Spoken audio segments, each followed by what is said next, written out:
Hello, my name is Hector. Welcome back to How to Play FTB Revelation. How's it going? Hope you're all doing well. Hope you're all having a grand day.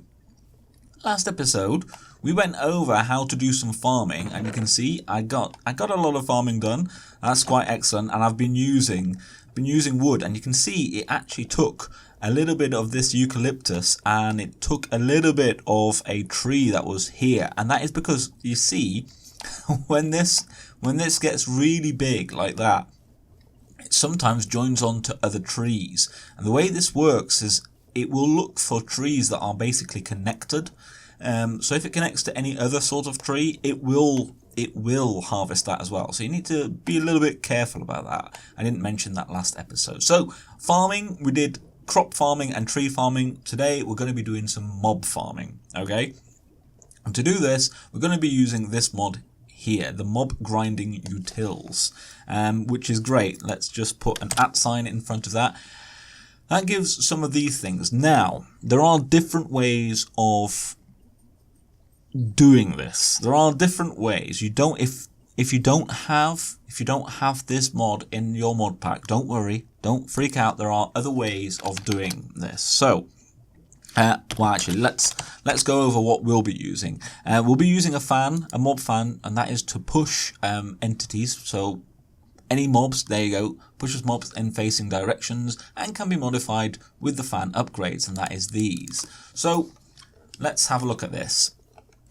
I've got 2 fan upgrades in there now, but if we turn this on, and if we just stand in front of this, there you go, you can see it will push us, and you can see it won't let us go that way. So it is fairly strong, but it only does 5 blocks. So 1, 2, 3, 4, 5. If we stand on the 6th block, we won't be affected by it. And you can see it is just 1 block wide, and that is what these upgrades are for. So that is a width modifier, so maximum of 3. You can see. So this now plus 1 width gives us 3. So it's 3 wide. So it adds 1 onto each side like that, and of course if we add the last one in, that is 5 wide. So you can see this block here I'm fine, this one I am not. That is how that works. So there are other things that you can use to move mobs. Obviously you could still maybe use water, but it's not the best. The other thing that we're going to be using are vector plates from Dark Utilities. You can see slowly pushes mobs in the direction it points. Sneaking mobs are not affected. And then there's fast upgrades as well, but you need wither dust for that. And then an extreme, which is ridiculously fast, which is I think made from wither dust as well. So we'll start with the normal vector plates. So that is, you need a bit of sugar, and you need some iron and is that stone? Stone, yes, and some of that. So not too bad, and that's one of the reasons why I wanted some sugarcane, is to do all of that. So we want one of these, we want some stone, 1, 2, 3, 4, we want 2 bits of iron. Have I got any iron? Ooh, I've literally just got 2. Literally just got 2 in there. So we should be able to make one of these. There we go, and you get 8 for your money. So that is pretty good. So let's have a look at how this works. Have I turned this off? Yes. And you can see when it's on, the animation goes, which is pretty nice. There you go. And then turning it off, the animation stops. So this works almost the same sort of way. You put them down, and you can see they always go down in the same direction as you're pointing, basically. So obviously you can do it like that, and then if we step over them, you can see, there you go. It just moves us. It just slowly moves us. So we're going to be using that as well. There we go. Like so. And these 2 mods are often in a lot of mod packs. So that's what we're going to be using to move the mobs. What about spawning the mobs? Well, there are a lot of options. There are a lot of different ways of spawning mobs in. If we have a look at there is, where are you? Mob Crush, I think, is that the one? I know that's the killer. Mob Duplicator, there we go. So if you catch a mob in a mob imprisonment tool, which is made like that with some agast here, any mob imprisonment tool that you put into the Mob Duplicator will basically clone those mobs. So that's one way of doing it. Another way you can see there's a stabilized mob spawner and there's also a redisturbed mob spawner. And the way that works is you need actually a vanilla spawner. So I have one here, courtesy of one of my patrons who also plays on the server. And you can see we basically, this is going to be a bit dangerous. You can move spawners using a diamond chest transporter. So if you put that down quite quickly and then pick it up again, you can see we can just move that. So that's one way of doing it. And once you have that, you can put that in a bag. And then all these nasty effects will go away. So you can see once you've picked it up, it goes really quite slowly. So you need to be careful of that. So with a normal spawner, a vanilla spawner, you can turn that into a redisturbed mob spawner. Okay? And the way that you do that is you need, come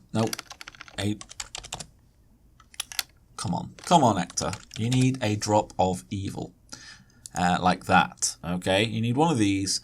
You can see it has a 10% chance of dropping, but it is affected by looting. So you could use Tinker's Construct to make yourself a looting sword, add some lapis basically onto a sword to get to looting 3, and you'll have a much better chance of getting some. Obviously, you will need to get some wither skeletons, okay? And then what that does basically, if you if you click on a normal vanilla spawner with a drop of evil, it will turn it into a redisturbed mob spawner. So then you can start adding upgrades to it and it will drop the redisturbed mob spawner. You can also, you should be able to, if we have a look at spawner, you can change a vanilla mob spawner with a spawner changer from Actual Edition. So you need to find some spawner shards from Actual Editions, which you get from breaking vanilla mob spawners. Make them with magma cream and an empowered diamantine crystal, which is just diamonds put through an atomic reconstructor. And then with this, you basically, whatever mob you want, you go click on it with the spawner changer, basically pick up the mob in the spawner changer, and then you click on a vanilla mob spawner and it will change that spawner into whatever you've clicked, whatever mob you have in the spawner changer. So that's another way that you can do it, and I think RF Tools has a version of mob spawning as well, but what we're going to be using is this, Cursed Earth. Okay, right click with soil with a drop of evil. So we need a drop of evil again. So I have one. I just have one, and that should be all we need. There you go. That's what it looks like, and that's what we'll be using. So Cursed Earth, you can see, aggressively spawns mobs when in darkness. Only fire can stop its spread. So it's dangerous stuff. This spreads as well. This spreads. So if I were to do it here, it will keep spreading. So you need to be very careful where you put it. Now, originally, I was going to build our mob spawner in the overworld. I was going to put it over here. And when it's in the overworld, Cursed Earth will produce overworld mobs. So your standard skeletons, zombies, creepers, that sort of thing. It can do Enderman as well if you make it 3 high. It can do all of those things. But because this is modded, it is better to do a Nether mob spawner because blaze rods are very useful. Obviously, wither skeletons are very useful. So the mob spawner in the Nether will produce those mobs. The Cursed Earth will produce whatever biome it's in. It will produce the mobs that spawn naturally in that biome. So we're going to make one in the Nether. So I'm going to get some more stuff ready. I think I have... Yeah, I'm doing all right. I've got some stuff. Excellent. This is doing that. Good. So I need that. I might need some of this. Now, just to make things a little bit nicer over there, we're going to be using some dark glass. If we look at it, there we go. Dark glass is made thickened glass, which is sandy glass smelted, which is just glass and sand, like so, with any sort of black dye. And I've been using the Actual Editions black dye. So the Black Lotus, which spawns around, just generally, you put that in a pulverizer, you get 4 black dye, which is pretty good. So we're going to use some of that. There we go. We've got 20 dark glass. And what this does, what the dark glass does, it acts like normal glass, but it doesn't let light through. Okay, so you can see through it, but it won't let light through, which is great. So if we put a block there, it wouldn't actually let that light through this glass block, and that is great for mob farms.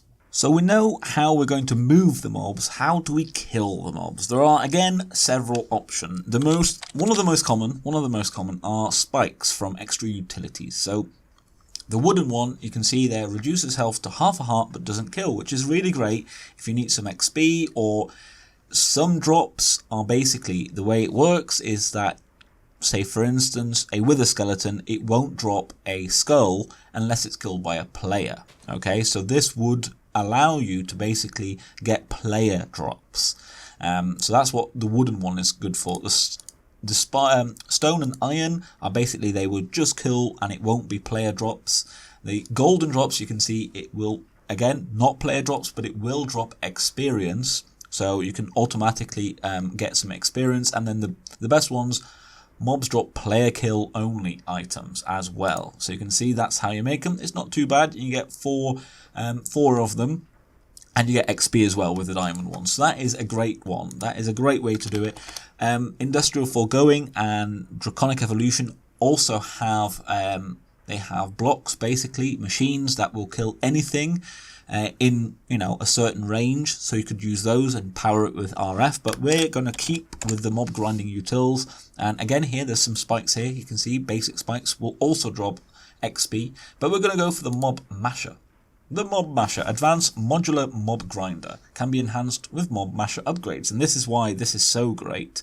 And you can see all of these have a maximum of 10 upgrades.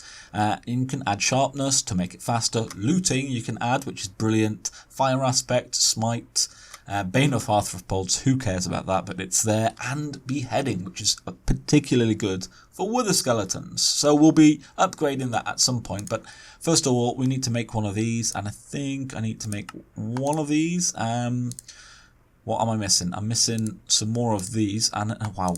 1, 2, 3. There we go. One of those. I need another one of these. There we go. I think I need another block of iron now.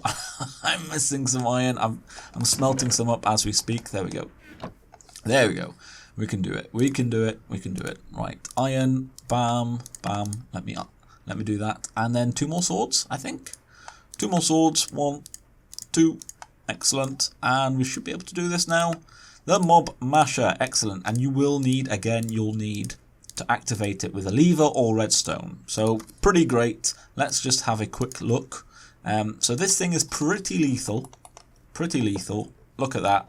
Look at that go. And you can see if we turn it on, a lovely animation. There you go. Turn it off and you can see this is where you put all the upgrades. So I think we have about everything we need to start farming some mobs. So here we are in the Nether. You've got to be careful in the Nether. This is how I've got it set up. It's a simple 5x5 little area. You can of course make this bigger. I've just done this because I don't need it to be huge right now. It's just for showing you guys what this all is all about. So I've got my mob fan here, you can see, doing nicely, and this will obviously push everything this way. So now all we need to do is we need to put these guys here, just so that, oh hey, wrong direction, come on, there we go. Oh, that will that will have gone in here. I'll get to this in a second. So there we go, excellent. And now, where's the glass? Dark glass. There we go. Lovely stuff. So we can pop this up here, just like this, and that, and that. And that is now a dark room, which is excellent. That's exactly what we want. And you can see I've got dirt there, and that's what you have to use to make cursed earth using a drop of evil. But before we do that, I want to just show you an absorption hopper. So what this does, what this one particular does, there you go, vacuums up items and XP orbs in a 7x7x7 area. Okay, now if you don't have this, there are several other things that you can use. You can use, actually Additions has a good one for items, the ranged collector. So that can be configured quite nicely. There is the Hopper Hock from Britannia, which isn't too bad. Again, that is only items. There's not too much that does. There you go, the Ender Hopper from Dark Utilities, which also does items. So those are different versions of basically being able to do items. But what we can do with this is Well, one we can do chest and the other we can do tank. So let's put a tank there and a chest there, like that. So our XP will go in there, our items will go in there. And the way you just do that, you can see you can do different things. So that is item, very nicely. There you go. And you can, where's east? There you go. If you click on this again, you can change it to fluid. So it will put the fluids in here and the items that we get in here, like that, okay? So first of all, we're going to turn that on, and we're going to turn you on. So let's have a look to see if that is working. That is working here, that is working here, that is excellent. So now, drop of evil. This is the big one, okay? And this is why I've built this up 2 blocks like this. You might have wondered why I've built it like this. And that is so that I can change the dirt into cursed earth. And the way we do that is we basically, let's try and get the middle. We click that like that, you can see that changed everything. You can see all of this dirt has been changed into cursed earth. That's why I've used a fairly small bit as well. And you can see all of this is black. There you go, that is doing that. Oh, hey. There you go. And this is now doing it. And oh, we've got some sort of creeper there as well. So there are some versions of creepers in this pack. So this is working quite nicely, and we should, there you go. We're getting gold nuggets, we're getting flesh, gold, and we're getting some XP as well. So this is totally working. So what you could now do, and what I'll probably end up doing, is if we look at an ender chest, we can hook one of these up to this here. So we can set this using the chunk loading to basically always be loaded. And for that, it's better if you have it basically, you try and build it in a chunk, and then this will always be loaded. So this is going to be fairly slow. Again, you can make this huge. You can make this very, very big indeed. And we might not, I don't know, we might not see any wither skeletons here actually. It might just be using standard vanilla mechanics, in fact. If that is the case, that is a bit rubbish, and actually it will be better. Now, if you want to move cursed earth, for instance, you can, but you need a silk touch, okay, pickaxe. And in here, at least you can use a silky jewel to modify your pickaxe, which is not too bad. Not an easy way of doing it. So I'm going to let it run for a little bit and see if we get anything else, because right now it looks like we're just getting the very standard, in fact very standard. So this might have changed, and in some ways it's a bit annoying because modded Minecraft often changes how different things work. So you come to a mod that you know, and all of a sudden it is very different. But I don't know. I'm going to let this run for a little bit and see what happens. But that is basically all that we need to do for this episode. I'll see what we get in a little while. I'll make this this chest a little. I'll make this chest a little bit bigger and see if we get anything else. We can, in fact, just make that a little bit larger now. There we go. And we could void stuff out of this if we wanted, and throw away all the. Oh, dang it! I keep doing that. Throw away all of the swords because we don't need any of that. That was a magma cube. Definitely saw that there, which is good. So some other stuff does spawn in. And again, you can obviously make this 3 high instead of 2 high if you want some endermen, because endermen spawn in the nether now as well. But there you go. We have a very, very basic mob farm. You can, of course, you can build something like this in the overworld as well, for skeletons and, gunpowder. Maybe you want that more. And then I'm interested to see if this will spawn any wither skeletons. I'm going to just wait here for a second and we shall see. So I've had a look into this, and it does seem to adhere to normal vanilla spawning conditions. And what this means is that in this place here, pretty much only pigmen and maybe ghasts can spawn, which means that only pigmen basically will spawn in there. But if we move that to over here, where there is a nether fortress, and I don't know if the biome will change. You can see right now it says hell, but I don't know if it changes to... No, okay, but apparently if you built this in a fortress area, an area where there is fortress, you will get blaze and possibly skeletons and wither skeletons as well. So that is a way of doing that, which I don't know. I feel that might have changed at some point. I need to be careful there. That may have changed at some point, and I've just not known about that. Now, you could also, I think... Well, actually, I don't want to say. You used to be able to put skeleton spawners in here, but I don't think that is actually the case anymore, and it would basically have a chance of spawning with the skeletons. But again, I think that may have also changed, so don't quote me on that. But if you build one of these in a Nether fortress area, you should get blaze, and you might get with the skeletons as well. And then you can use the mob masher upgrades, which is great. We can't actually get to it right now, but just moving that bit of glass would allow us to do that. But there you go. That is at least a way of getting some mob resources. Obviously, we can build something like this in the overworld as well. I highly recommend, if you're playing for the first time, to build yourself some sort of mob farm, because it is very useful, and you'll be able to get lots of drops. So again, you can build it as big as you like, but this is just one way of doing it. So there you go. Hopefully you enjoyed this nonetheless, even though we didn't get any blaze or wither skeletons, but that was a little error on my part, because I didn't realise it had changed, but at least you know how to do that if you so wish. So thank you so much for watching. Hopefully you did enjoy it. If you did, a like or comment is very much appreciated. And of course, make sure to subscribe to keep up to date with the channel and all of the stuff. If you've got any more tips or questions, feel free to leave them in the comments below as well. Thank you so much. I've been Hector. This has been How to Play FTB Revelation, and I will see you in the next one. Bye bye.